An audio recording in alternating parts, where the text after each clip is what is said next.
وہ کھا لیں. اور چاندی کا ورق بھی آتا ہے, وہ اصلی اگر ملے تو اس کے اندر لپیٹ کے اس کو کھا لیا جائے. واہ واہ واہ, یہ بھی لکھا ہے اس کے حوالے سے. کیا باقی وہی جو خالد بھائی نے بات کی کہ سب سے پہلے یہ کہ توجہ ہونی چاہیے. جی توجہ نہیں ہے, بادام بھی کھاتے رہیں تو ہوگا کیا.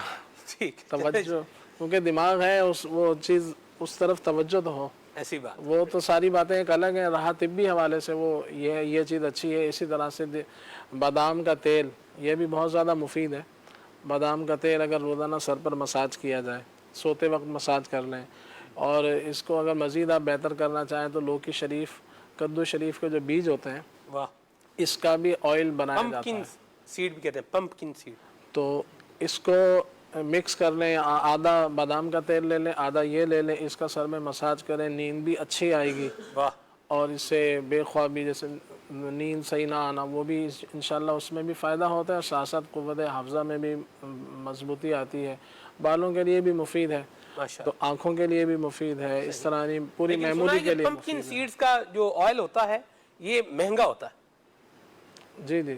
بادام کی آئل سے مہنگا ہوتا ہے یا برابر برابر سیم سیم ہے کیا؟ میں نے خریدا تھا کافی ٹائم پہلے, اب تو یاد بھی نہیں. خریدا تھا ویسے میں نے. مہنگا ہو سکتا ہے, سستا نہیں اس سے, اچھا, بادام سے. یعنی کہ اگر اصل لیں گے, اصل لیں گے تو ہاں, تو اس میں یہ کہاں ملتا ہے یہ بھی تو خلیل بھائی غور ہی کرنا پڑے گا نا.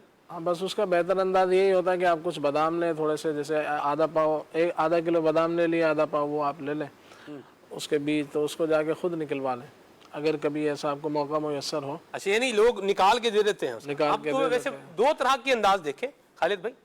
ایک مشینوں والا انداز بھی ہے, یعنی مشین ہے, آپ اس میں مشین میں بادام ڈالیں گے تو وہ آپ کو اس کا آئل کیا کرے گی, نکال کے دے دے گی. پمپکن سیڈز جو ہے وہ ڈالیں گے تو اس کا آئل بھی کیا کرے گی, نکال کے دے دے گی. یہ بھی ہے. اور ایک اور بھی ہے, یہ جو پرانا انداز ہے نا کولو والا, یعنی وہ کولو ہوتا ہے لیکن وہ چھوٹا کولو ہوتا ہے. یعنی ایک تو بڑا کولو ہے جس پر بیل گھوم رہا ہے وہ ہوتا ہے, وہ چھوٹا کولو ہوتا ہے. یہ بھی ہم نے دیکھا, کراچی میں تو دیکھا میں نے. جی بالکل, کہ وہ آپ ناریل کا تیل عموماً اور بادام کا تیل وہ نکال کے دیتے ہیں. تو بال کوئی بھی آپ لے جائیں اس کے پاس, وہ کیا کرتا ہے بندہ, اس کو باقاعدہ اس کو بندہ گھماتا ہے اس کو, اور اس سے پھر کیا ہوتا ہے آئل نکل آتا ہے. تو یہ بندے کو کم از کم کیا ہے, پیورٹی گارنٹیڈ ہو جاتی ہے کہ بھئی جو نکلا ہے مقدر نصیب کا ہمارے سامنے جتنا وہ آگے ہے خالص. اس میں تو زیادہ ہوتا ہے, زیادہ دینا پڑے گا. بڑا جو کولو ہوتا ہے, یہ چھوٹی مشینوں میں جدید مشینیں آج کل آ گئی ہیں, تو وہ کم بھی آپ دیں گے تو نکال دیں گے. یہ اچھا ہے بچوں کے لیے بھی, بچوں کے حوالے سے بھی. بعض گھر میں ایسے افراد ہوتے ہیں جن کو نیند نہیں آ رہی ہوتی, یا دماغی طور سے ڈپریشن, ٹینشن, تو اس کے حوالے سے بھی. نہیں, دماغی سکون ہوگا تو بندہ کچھ پڑھ سکتا ہے نا. اگر دماغی حوالے سے ہی وہ بھلے اس کو یاد بھی ہوتا ہے. دماغی بے سکونی کی ایک وجہ صرف ٹینشن ہی نہیں ہے خلیل بھائی. آپ دیکھیں اسٹوڈنٹ ہے, فارغ بندہ ہوتا ہے, اسٹوڈنٹ کا کام صرف پڑھنا ہی ہوتا ہے, نہ اس نے کمانا ہے نہ کچھ اور کرنا ہے. پاکستان کی اگر ہم بات کریں اور دیگر کنٹریز کو بھی دیکھ لیں, وہاں بعض وقت مختلف کام ہوتا ہے, پڑھنا بھی ہے کمانا بھی ہے, یہ بھی ہوتا ہے. یہاں پر بھی ہے, ہمارے یہاں بھی ہے, پڑھنا بھی ہے کمانا بھی ہے, لیکن یہ ریشو جتنا ہے اتنا ہی ہے.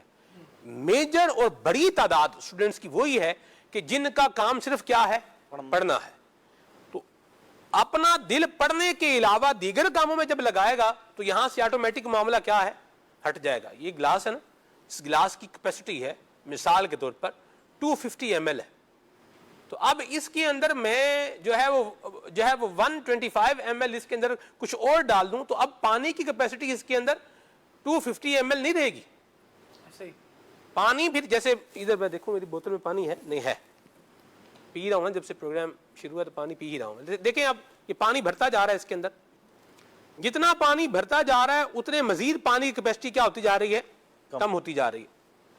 ٹھیک ہے, یاد میں لے لیتا ہوں اس کو. یہ دیکھیں آپ, تو اب یہ کیپیسٹی پہلے یہاں تک آنا تھا, اب پانی مزید اتنا ہی آ سکتا ہے. تو انسان کا ذہن ہے, اس کی سوچ ہے, اس کا کام ہے, اس کی بھی کیا ہے, ایک کیپیسٹی ہے. تو اس کو جب تعلیم سے ہٹا کر دوسری جگہوں پر لگا دیا, دائیں بائیں فضول کاموں میں, سوشل میڈیا میں لگا دیا, اور چکر بازیوں میں دائیں بائیں آگے پیچھے اس کو کر دیا, تو پھر وہ تعلیم کا وہ معاملہ وہ کیا ہونا ہے, وہ جتنا ہے وہ ویسی شلنگ ہو جانا.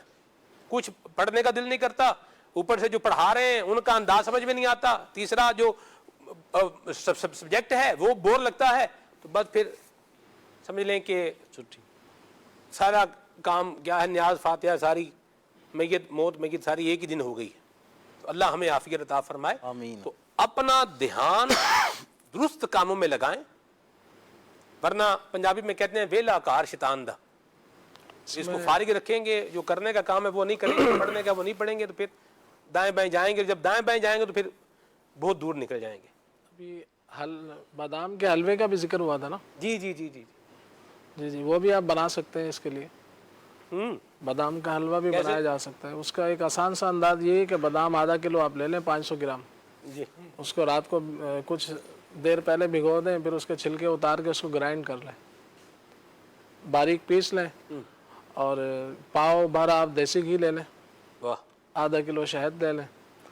تو پہلے شہد دیسی گھی کو گرم کر لیں, اسی میں آپ آدھا کلو شہد ڈال دیں, ٹھیک تھوڑا اس کو اچھی طرح سے پکا لیں. اس کے بعد اس میں یہی بادام پسے ہوئے ڈال دیں. صحیح. تو تھوڑی دیر اس کو چلاتے رہیں چمچ کو, تو وہ تقریباً 10-15 منٹ پکائیں گے تو وہ بادام کا حلوہ تیار ہو جائے گا. یہ بھی ایک انداز ہے, مختلف انداز ہوتے ہیں, تو وہ بھی صبح شام. جی جی میں نے بادام کا حلوہ کھا رکھا ہے. یہ آسان سا انداز ہے. تو اس میں مزید بھی چیزیں لوگ ڈال لیتے ہیں, کوئی پستہ بادام اوپر سے بھی ڈال لیا. صحیح. تو یہ بچوں کو یہ بھی دے سکتے ہیں. بادام کا حلوہ کیسے گھر میں بنا ہوا تو نہیں کھایا, دائیں بائیں سے جو ہے نا وہ اچھا خلیل ملتان میں کھایا تھا, مجھے یاد پڑ رہا ہے, ملتان میں کھایا تھا. اچھا خلیل بھائی نے جو ہے وہ دیسی گھی سے بنا ہوا باداموں کا حلوہ, اس کا طریقہ تو بتا دیا ہے, فلودے کا طریقہ نہیں بتایا. اللہ اکبر. جی خلیل بھائی کوئی ہے تجربہ آپ کو, ایسا کوئی بنایا ہے آپ نے؟ فالودہ تو خیر نہیں بنایا, وہ ہماری فیلڈ بھی نہیں ہے, لیکن اچھا فیلڈ اس میں جو چیزیں ڈلتی ہیں تو وہ اس سے عموماً طبی فوائد. وہ پہلے فالودہ کیا تھا اس کا نہیں پتا, موجودہ فالودے کی بات کر رہا ہوں. اچھا. اس میں طبی فوائد تھوڑے کم ہی ہوتے ہیں. چلیں یہ بات بھی ایک کلیئرٹی کے ساتھ آ گئی. ٹھیک ہے. ویسے لوگ کہتے ہیں قصور کا فلودہ بہت مشہور ہے, میں نے تو کبھی نہیں کھایا, لیکن وزیر آباد کا فلودہ بھی کیا ہے, کم نہیں ہے کسی. اس میں مین جز آئس کریم بھی ہوتا ہے نا, کلفی ہوتی ہے اس میں, کلفی. یا پچھلے دنوں اچھا بعض جگہوں پہ کلفی ہوتی ہے, بعض جگہوں پہ آئس کریم بھی ہوتی ہے, مختلف طرح کے انداز ہیں. آئس کریم کے حوالے سے امیر رسول اللہ دامت برکاتہ نے پچھلے شوگر بم تھوڑا سا ارشاد فرمایا تھا تفصیلی, جی کہ کھانا کیسا. آئس کریم بھی خلیل بھائی مختلف طرح کی ہوتی ہے, ایک ڈیری آئس کریم ہوتی ہے اور ایک دوسری آئس کریم ہوتی ہے. ڈیری آئس کریم کا بھی کیا ہے خالد بھائی, اپنا ہی ٹیسٹ ہے. یہ چوں کی طرف یہ زندگی پروگرام ریکارڈ کر رہے تھے, تو چوں جا رہے تھے ہم, مجھے یاد آ رہا ہے, چونیاں جا رہے تھے کہ چوں جا رہے تھے, نہ چونیاں کی طرف جا رہے تھے. ہاں وہاں رستے سے کھائی تھی ڈیری آئس کریم. دونوں ایک ہی جانب ہیں. اچھا چونیاں, پھر آگے چونیاں کے امرود بڑے مشہور ہیں, امرود چونیاں کے بڑے مشہور ہیں. چلے بہرحال اللہ عافیت عطا فرمائے, چلے اللہ کی نعمتیں کھائیں, اللہ کا شکر ادا فرمائے. آئیے آپ کو ویڈیو پیکیج دکھا رہے ہیں. جی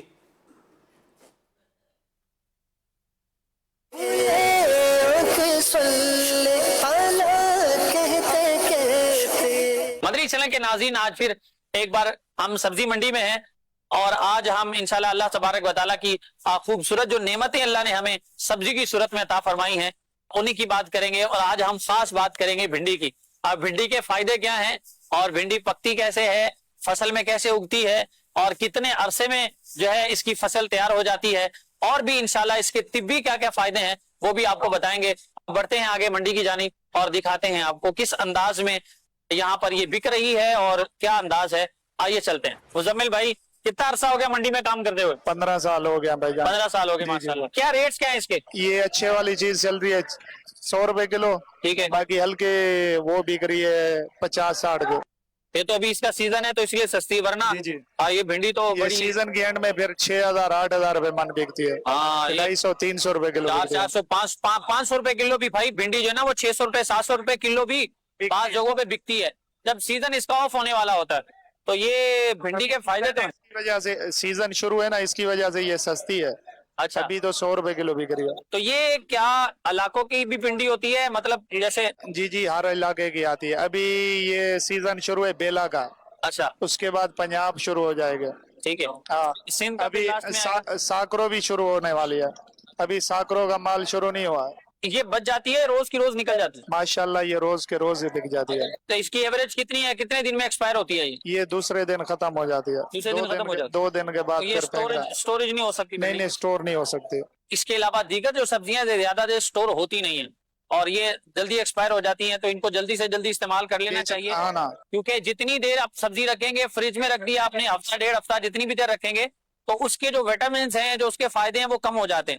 بھنڈی کے ویسے بھی بے شمار فائدے ہیں، انشاءاللہ ہم آپ کو آگے چل کر اب مزید بات کریں گے تو آپ کو بتائیں گے انشاءاللہ۔ جیسے زمیندار چانڈی کر کے بیچتے ہیں، موٹی سائز الگ، چھوٹی الگ، درمیانی علیحدہ، تو اس حساب سے ریٹ ہوتے ہیں۔ جو اچھی ہے وہ اگر 100 روپے کلو بک رہی ہے، جو ہلکی ہے وہ 20 روپے کلو بک رہی ہے، 20 روپے کلو؟ صرف 20 روپے کلو، اور جو سب سے ٹاپ کی 150 سے 40 روپے کلو بک رہی ہے۔ جو گھروں میں پکانے کے لیے لے کے جاتے ہیں تو وہ بھنڈی کا سائز چھوٹا ہوتا ہے، اور گھر میں نارملی اسی کو پسند کیا جاتا ہے، اور اس کا ٹیسٹ بھی زیادہ اچھا ہوتا ہے۔ اور بڑی سائز والی جو زیادہ کوانٹٹی میں پکانے والے ہیں، جیسے ریسٹورینٹس میں لوگ جو ہے وہ سبزیاں پکتی ہیں یا دیگر جگہوں پہ، تو وہ بڑے سائز والی بھنڈیاں جو ہیں وہ لے کر جاتے ہیں، اس کا ریٹ بھی تھوڑا کم ہوتا ہے۔ اور اس ٹائم یہ بیسٹ ہے، اس ٹائم یہ بیسٹ ہے، بہت بیسٹ ہے، کیونکہ یہ میٹھے پانی کی بھنڈی ہے اور بہت اچھی بھنڈی ہوتی ہے۔ میٹھے پانی کی؟ اچھا، تو ذائقے میں فرق آتا ہے میٹھے پانی اور کڑوے پانی سے؟ بہت زیادہ فرق ہوتا ہے۔ ایک بات بھی ہے، سبزی میں پانی لگاتے ہیں تو صاف پانی بھی لگتا ہے اور گندا پانی بھی چل رہا ہے؟ گندا پانی کوئی بھی نہیں لگاتے، گندا پانی اگر سندھ میں کوئی لگاتے ہیں، نہیں تو اکثر ابھی نہیں لگاتے۔ اچھا، تو پہلے ملیر والا پانی لگتا تھا، اب تو ملیر میں ساری آبادیاں ہو گئی ہیں، سبزی ختم ہو گئی ہے۔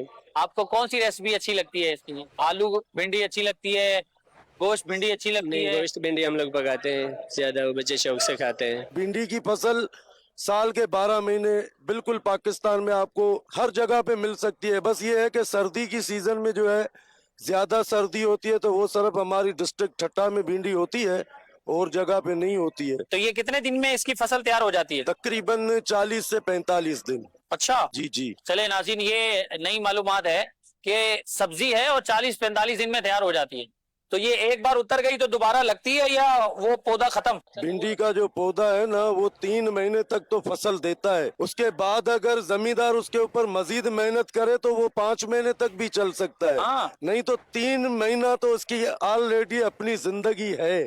اچھا، یہ بھنڈی پکتی کس انداز میں، یہ بھی کچھ بتائیں گے؟ اس کو پکانے کے بہت سارے طریقے ہیں، اس کو کچھ لوگ شہر کے اندر گوشت کے ساتھ پکاتے ہیں، کچھ لوگ مچھلی کے ساتھ پکاتے ہیں، کچھ لوگ اس کو صرف بھنڈی کی جو سبزی ہے نا وہ پکاتے ہیں۔ پیاز اس کو ڈال لیتے پکانے کے الگ صحیح الگ طریقے ہیں، بس جو بندہ جس کو جس چیز میں ذائقہ نظر آتا ہے، مچھلی کے ساتھ تو وہ ادھر پکاتا ہے، گوشت کے ساتھ تو وہ ادھر پکاتا ہے۔ آپ نے کبھی پکائی ہے؟ میں ہفتے میں 3 دفعہ یہ بھنڈی کھاتا ہوں، اور اچھا۔ صرف بھنڈی، اس کو کسی کے ساتھ ملاتا نہیں ہوں۔ اس کے کیا فائدے ہیں، مطلب آپ اس ماشاءاللہ کو آپ کھاؤ تو ہم نے تو بڑوں سے یہ سنا ہے کہ انسان کے لیے سبزی کے اندر بھنڈی سب سے زیادہ اچھی ہے، اچھا۔ کیونکہ یہ جو بھی انسان کھاتا ہے نا اس کے ہڈیوں میں درد کم رہتا ہے، اس کے لیے بھی یہ بہت اچھی ہے، یہ معدے کو بھی فائدہ دیتی ہے، انسان کے خون کو بھی بڑھاتی ہے، اور سبزی کوئی بھی ہو جی جی، دنیا کے اندر جتنی بھی اللہ کی طرف سے سبزیاں بنائی گئی ہے سب کے فائدے ہیں اپنے اپنے، لیکن بھنڈی ہمارے پاکستان میں زیادہ کھائی جاتی ہے، ٹھیک ہے۔ اس کا ٹیسٹ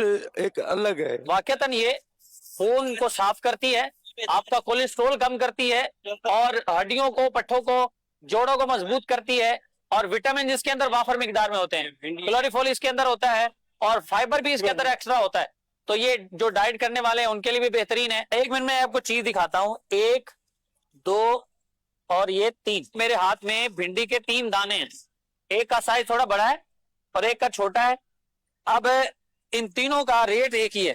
جی جی بالکل صحیح ہے۔ ہاں، ابھی اگر اس کو آپ الگ کرو گے، ٹھیک ہے، اس کو الگ کرو گے صحیح ہے۔ اور اس کو الگ کرو گے تو تینوں کا ریٹ الگ ہو جائے گا۔ باقی اللہ تعالیٰ ہمیں ان نعمتوں سے فائدے حاصل کرنے کی توفیق عطا فرمائے۔ سمجھتے چلیں گے ناظرین، کچھ یہاں تو آپ نے چیزیں دیکھ لی کہ منڈی میں اس کے کیا ریٹس ہیں، کس انداز میں بکتی ہیں۔ ابھی نارمل جو ٹھیلوں پر مارکیٹ کے اندر جو چیزیں یہ سبزیاں بکتی ہیں وہ بھی انشاءاللہ اس کے ویژول اور اس کے ریٹ وغیرہ آپ کو بتاتے ہیں۔ یہ بھنڈی بھی ہے؟ بھنڈی 160 روپے کلو۔ اس کے کیا ریٹ ہے بھنڈی کے؟ بھنڈی کے 200 روپے۔ بھنڈی 200 روپے کلو؟ جی، بھنڈی کی کوالٹی کے حساب سے پیسے ہوتے ہیں، جیسا مال ہوتا ہے ویسے پیسے ہوتے ہیں۔